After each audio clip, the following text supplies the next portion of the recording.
Hey everybody, Brendan here. Welcome back to another episode and potentially the final one of the King's Indian Attack speedrun. We're playing against Trovador Medieval. And they're playing a perk. Honestly, kind of expected to see something like this for the final game. I think we're going to go for c4. As I remember, these positions are equal after c4. As long as we don't include this this move knight bd2 in, which doesn't really help. And here, the important thing is we do have e3, I believe. Do we have b4? If we play b4 here, if knight takes, we can take here. And if they take, you have a check. Oh, it doesn't work because they have bishop d7 at the end. So we'll just go e3. Which I'm also happy to play. If they ever take, we take with the bishop. Super duper happy with that. 100%. Yeah. So just as a final thing about the series.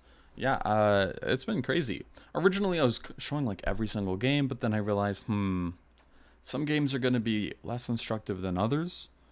And, well, if I'm trying to provide you guys with things to learn about these openings, then it's probably not a good idea to cover every single one, because it might just waste your guys' time for some of them. So that's kind of where I was at the end there.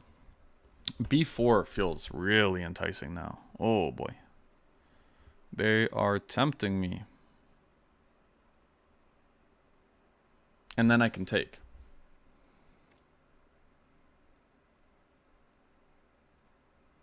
Yeah, this feels incorrect. I think we can take it, and then however they take, we might have b4. Or maybe I should have played b4 first, now that I think about it.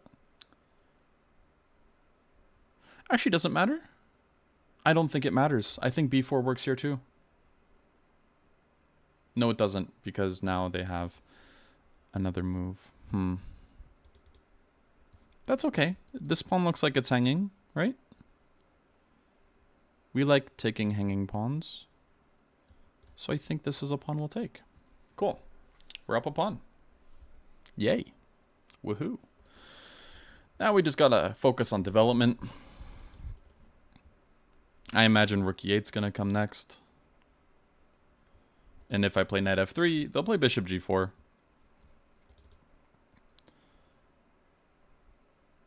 Maybe bishop g5 was a potentially better choice. But if they, like, rook e8's like the only move here that I can see. I'll play rook e1, question mark? Yeah, I think I'll play rook e1. Just got to watch out for, like, knight c2 at the end of, like, any variations here. But it doesn't look like it's working out for them. So rook e1, if they play bishop g4 or something, I can just take it. Good. Knight f3. If bishop g4, I can also just go like bishop g5.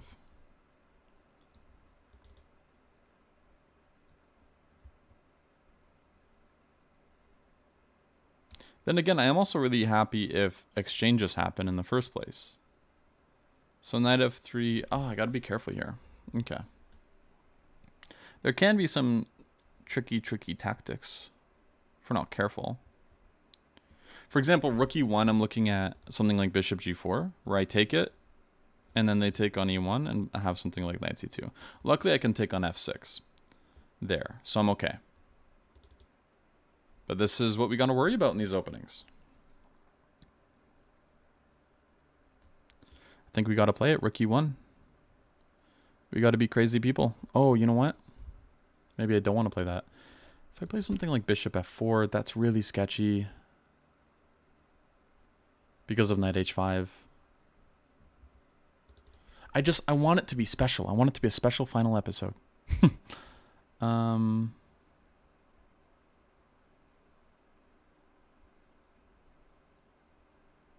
also don't want to lose.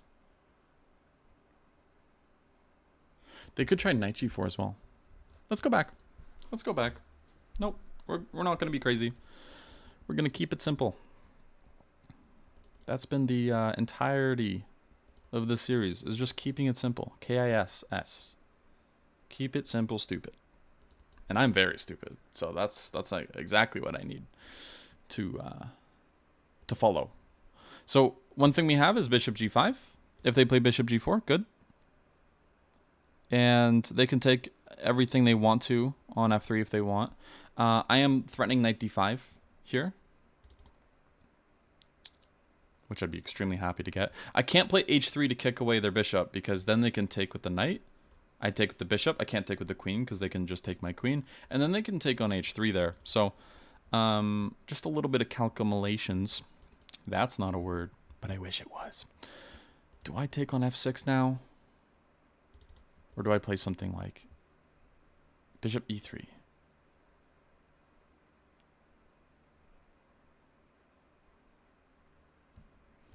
If I take, my goal is knight d5.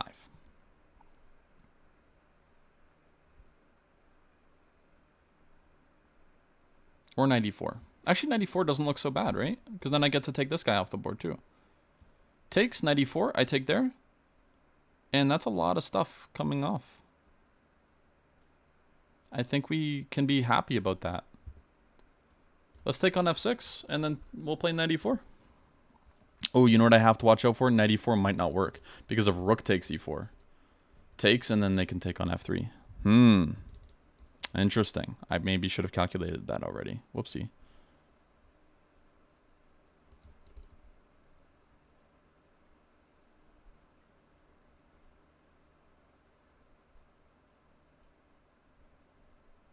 But I think knight d5 saves the day for us. Yeah, knight takes f3. We have to play a really crazy move. We have to play king h1. Oh, so they don't actually go into it, which is great for us. Now h3, I'm thinking of just sacking that pawn. I think I just got to get rid of this pressure because it's a little scary. Knight takes f3, bishop takes f3, bishop takes h3. But I don't want to. I want to play for more. What about knight e3? Knight e3 is not really working because they can take and then take on e3. And we're not really happy about that. Actually, are we not happy about that? So if we play knight e3 here, and they take, then I take. If they take, then I take, and then they take, then I take, then they take, then I take on f7.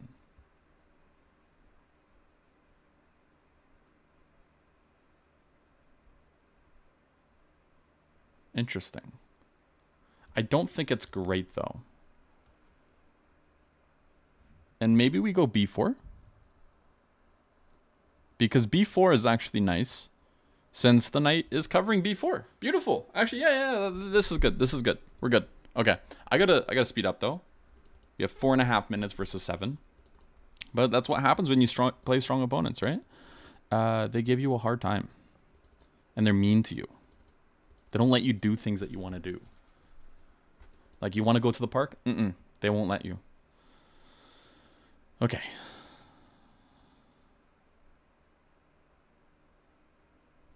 Now, if they move this way, now I have knight e3, and I think it does work out.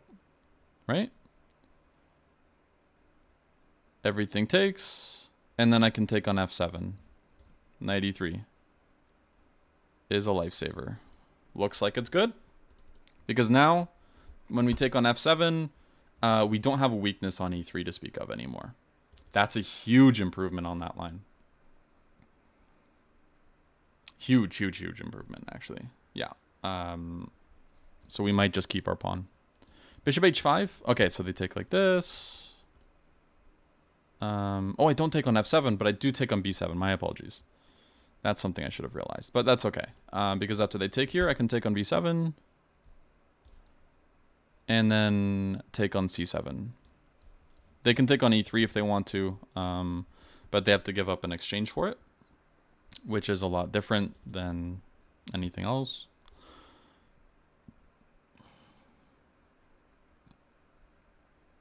They do have to weaken their position to do so.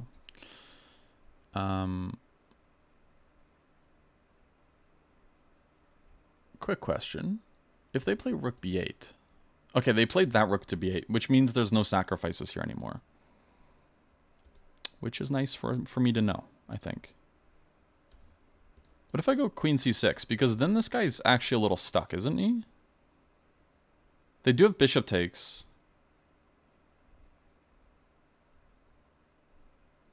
But I still think they're running into problems. The problem is after bishop takes, maybe I go like rook d1 and then rook b1 or rook b1 immediately. And the problem is, where does this guy go? I want to start with rook d1, I think. This guy to d1. Where does this queen go?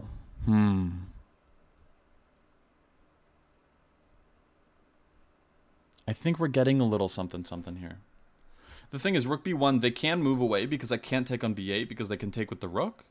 So if I could find a way somehow to like take on b4 without them being able to do anything about it, this would be a significant problem for them. Queen g6 looks reasonable.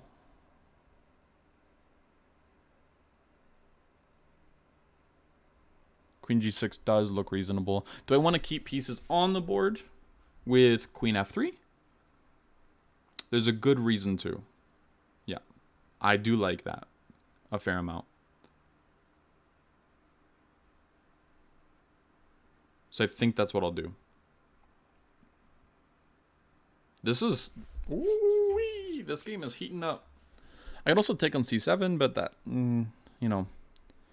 I don't like taking that pawn if I don't need to. Yes, I'm going to play queen f3 here, actually.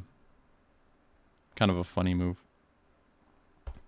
But I'm looking at moves like knight d5. This bishop can't move. And one funny thing I would love to do here is, depending on what they do, rook b1 might be really strong. Here, I was thinking rook b1. I did calculate this. So the problem with the rook b1 here is after rook takes b1, queen takes a8 with check. They can play like king h7. And that might be okay for me. But it also might not be something I love. Maybe I just attack their bishop first. See where it goes. I could have... You know what? I might have actually had knight f5. Or knight d5, my apologies. What could they have done about it? I'm not sure.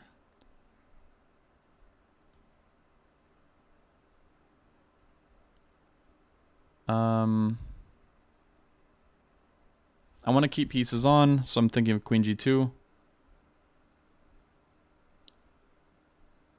To stay tactically crazy. Yeah, queen g2 looks good. I want to maintain connection with this a8 rook. So they don't have any... Yep. And there we go. Bam. Woo-wee. Okay. Looks like we're doing okay now. Let's give a check again. See what they do. I like developing this knight like this. Got to watch out for any checkmates, of course. But this looks okay. Knight g4.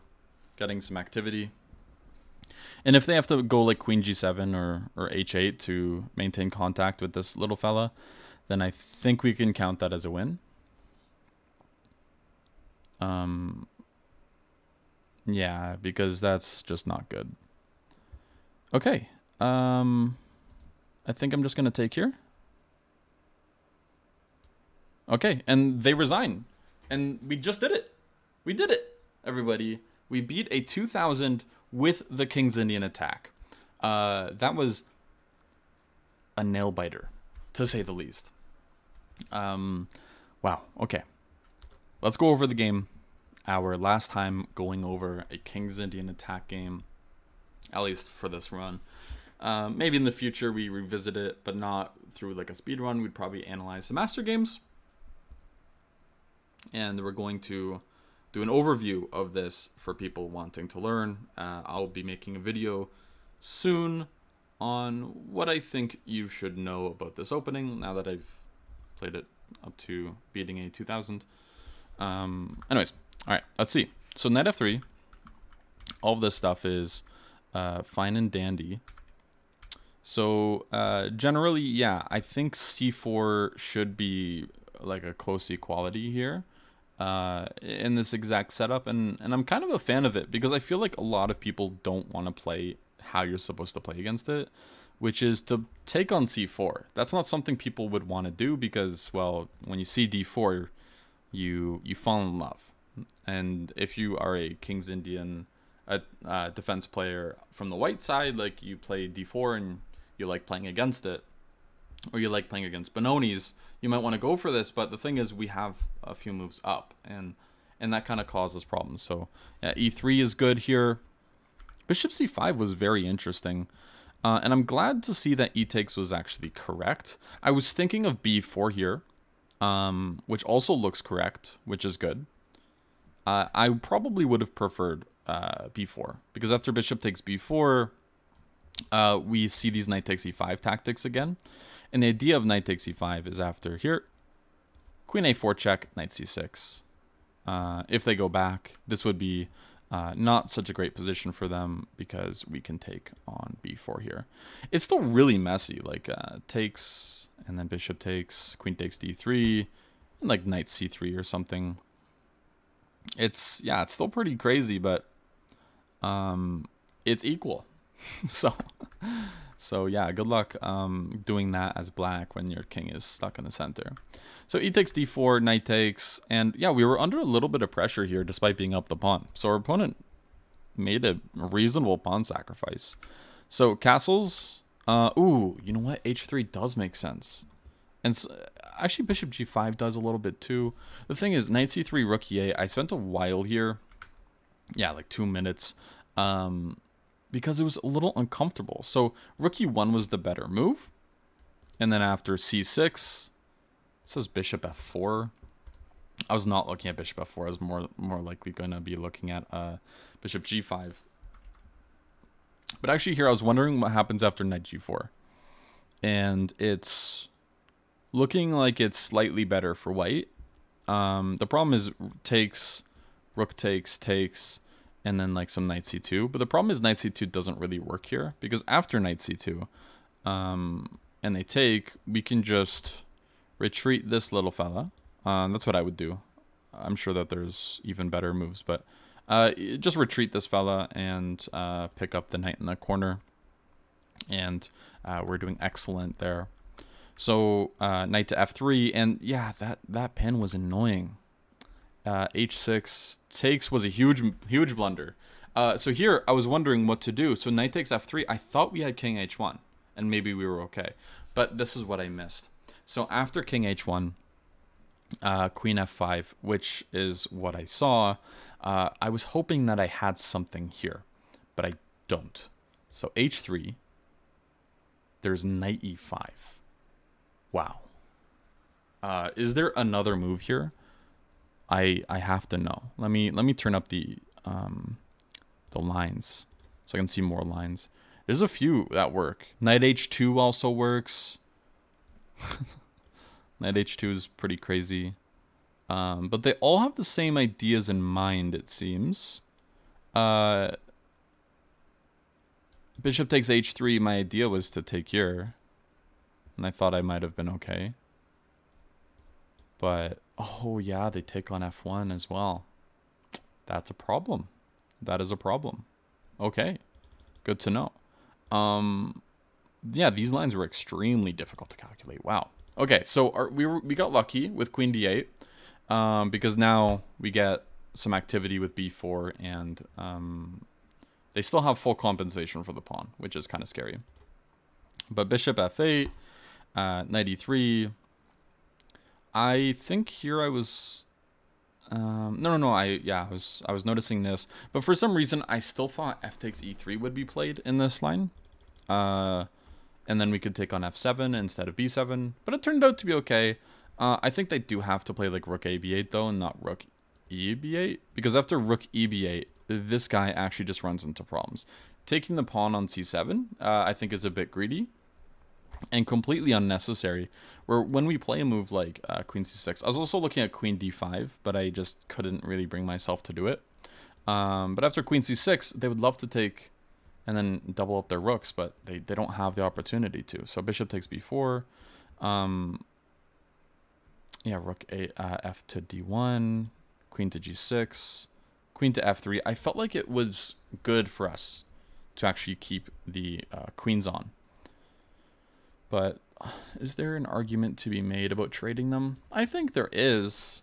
Like, our knight's nice, for sure, but I don't regret what happened in the game. I think that's a good way to put it. So queen f3, and yeah, here I don't know how I missed it, but right after I saw this move, I was looking at knight d5, and then I just kind of like played rook ac1 because it's what I calculated. Because I looked at this position after queen c6, bishop b4. And I calculated rook fd1, queen g6, queen f3, bishop c3. And I was noticing I wanted to play rook b1, but they can take queen takes a8, king h7, and we can maybe play a position like this, which I don't think is bad for me. I think I have a lot of the fighting chances here. But, you know, moves like queen b1 can be a little annoying to deal with.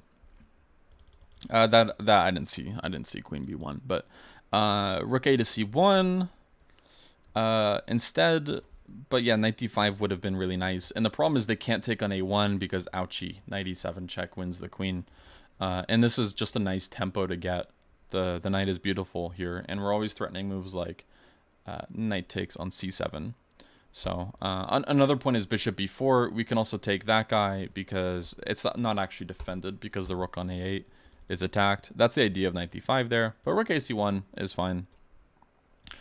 So an instinct I had is king g2, and that's actually what they want. King g2 is just to go into an endgame like this where we're just better. We have moves like knight d5. It looks like we're going to get the 7th rank, but I just thought that this rook was so stupid that if we play like this, we're kind of letting them off the hook a bit. So that felt unnecessary. So queen g2, rook b2, and yeah, this is where it's just over. And that's it. That covers the King's Indian attack. Wow, okay. Thank you guys for watching the series. We will be starting a new run in a few days. I will be posting them a little bit less frequently, but I'll be posting every day still. But that's mainly because I want to start posting other things. I want to go over some more master games. I want to cover just like more, I want to do more like lesson type stuff.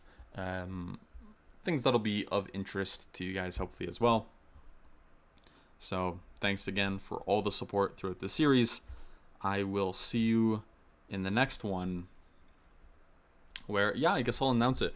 We're going to be doing the Dragon Sicilian, and as black, we will be doing the Semi-Slav, which will be fun. So those are two kind of wildly different approaches. The Semi-Slav is very positional, and that's the way we're gonna play it. It's very positional and slow, and it's all about building up an advantage. Whereas the Sicilian Dragon is all about going crazy and just absolutely losing your mind and trying to win that game or that way. So that'll be fun. Hope you guys will enjoy those, and see you all then.